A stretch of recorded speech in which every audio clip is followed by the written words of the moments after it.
ही जेका इम्बेलेंसमेंट है जेका हर ऑलमोस्ट हर छोकरी हर औरत में असांखे नज़र अचे थी इन खे चाहींदमि तव्हां लफ़्ज़नि में डिस्क्राइब कजे। ही एॾी कॉमन कंडीशन आहे। अगरि हिन वक़्तु मूं वटि जेकॾहिं 5 छोकिरियूं हुजनि त हिकु ॿिनि खे PCO आहे।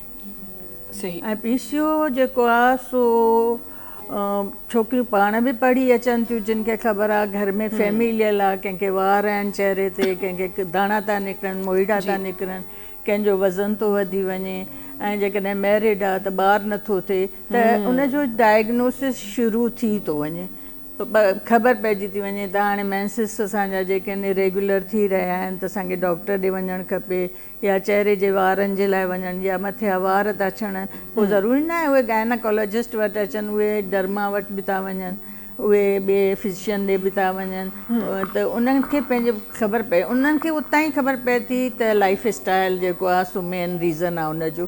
त उनखे थोरो उन्हनि खे टाइम ॾियणो थो पए हर छोकिरीअ खे, हर रिप्रोडक्टिव एज में जंहिं बि एज में आई आहे उनजो थोरो डिटेल हिस्ट्री वठणी पवंदी आहे।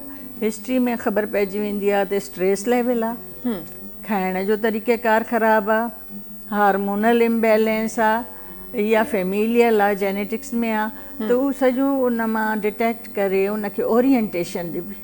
ओरिएंटेशन ॾिबी त हीअ डिज़ीज़ आहे, अहिड़ी का ख़तरनाक न आहे। जेकॾहिं अनडायग्नोस्ड रही आहे, उन ते ट्रीटमेंट जो स्टार्ट न वरितो या लाइफ स्टाइल में का चेंज न आहे त अॻिते हली करे उहा जेका मेटाबॉलिक डिसऑर्डर्स में अची उहो माण्हूअ खे शुगर जी बि बीमारी थी सघे थी, ब्लड प्रेशर जी बि थी सघे थी, हार्ट जी बि थी सघे थी, अॻिते हली करे ॿचेदानीअ जो कैंसर बि थी सघे थो। इहा आगाही ॾियणु हर रिप्रोडक्टिव औरत खे ज़रूरी आहे जंहिं बि एज में अचे, चाहे उहा मैरिज खां पोइ अचे या अनमैरिड अचे।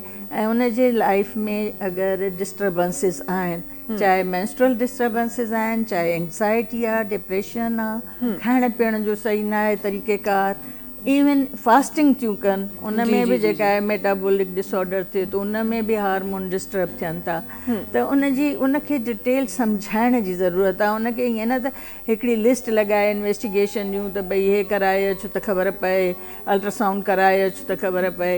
इहे रिकॉर्ड कीपिंग जे लाइ शयूं ज़रूरी आहिनि त असांखे हर पेशेंट जो रिकॉर्ड रखण जे लाइ कुझु टेस्ट, कुझु अल्ट्रासाउंड रिपोर्ट्स, कुझु त अल्ट्रासाउंड खणी ईंदियूं आहिनि त असांखे अल्ट्रासोनोग्राफर ॿुधायो आहे त असांजे ॿचेदानीअ में रसोलियूं आहिनि, सिस्टूं आहिनि। हाणे उहे जेके सिस्टूं आहिनि उन्हनि खे ॿुधाइणियूं त इहे छो ठहियूं, इहे त इमेच्योर फॉलिकल्स आहिनि, इन्हनि जी का एॾी वॾी ॻाल्हि न आहे, इहे रिवर्स थी सघनि थियूं ऐं हिन जे रिवर्स करण जो तरीक़ो बि आसानु आहे। ईअं न आहे त नथो करे सघिजे, पहिरीं त उनखां डिटेल पुछिबो हुनजो कीअं आहे पंहिंजो लाइफ स्टाइल, पोइ उनखे उन तरीक़े सां ई सम्झाइणो पवंदो ऐं उनखे इहो ॿुधाइणो पवंदो त एतिरो जल्दी बि न कवर थींदो। किन खे त 3 महीना, किन खे 6 महीना, किन खे 2-3 साल बि लॻी था वञनि पिया। 100% क्योरेबल आहे। डिपेंड थो करे कि तव्हां केतिरो जेको आहे तव्हांजी इंसुलिन लेवल जेका रेज़िस्ट थी चुकी आहे। अगरि मां हींअर कोल्ड ड्रिंक पियां त मुंहिंजी बॉडी उनखे मेटाबोलाइज़ करण लाइ इंसुलिन कढंदी, इंसुलिन पीक लेवल ते अची वेंदी, कुझु कमु कंदी, कुझु रेज़िस्ट कंदी त कुझु न कुझु ग़लति कंदी। सही। कुझु न कुझु ग़लति करण में उन में जेको आहे सो बॉडी वेट इंक्रीज़ थींदो, वेस्ट साइज़ इंक्रीज़ थींदी, इहे सॼा फिनोमेना जेके आहिनि शुरू थी वेंदा ऐं छोकिरी ख़ुदि ॿार या रिप्रोडक्टिव एज वारी औरत जंहिंखे ॿार न थी रहियो आहे ख़ुदि नोट कंदी त मुंहिंजी वेट वधे थो पियो ऐं उनखे जॾहिं पोइ तरीक़े सां सम्झायूं त इहो छड़ो अपरेंटली वेट नथो वधे, इहो अंदरि जा जेके उज़व आहिनि उन्हनि जो बि वेट वधे थो, अंडेदानीअ जो बि वेट वधे थो। जॾहिं अंडेदानीअ जो इम्बैलेंस थी करे हार्मोन जेके फीमेल हार्मोन्स आहिनि उहे नथा अचनि सर्कुलेशन में, मेल हार्मोन्स था अचनि जेके घटि क्वांटिटीअ में ओवरी सीक्रेट कंदी आहे, पर इम्बैलेंस थियण जे करे वधीक क्वांटिटीअ में थी रिलीज़।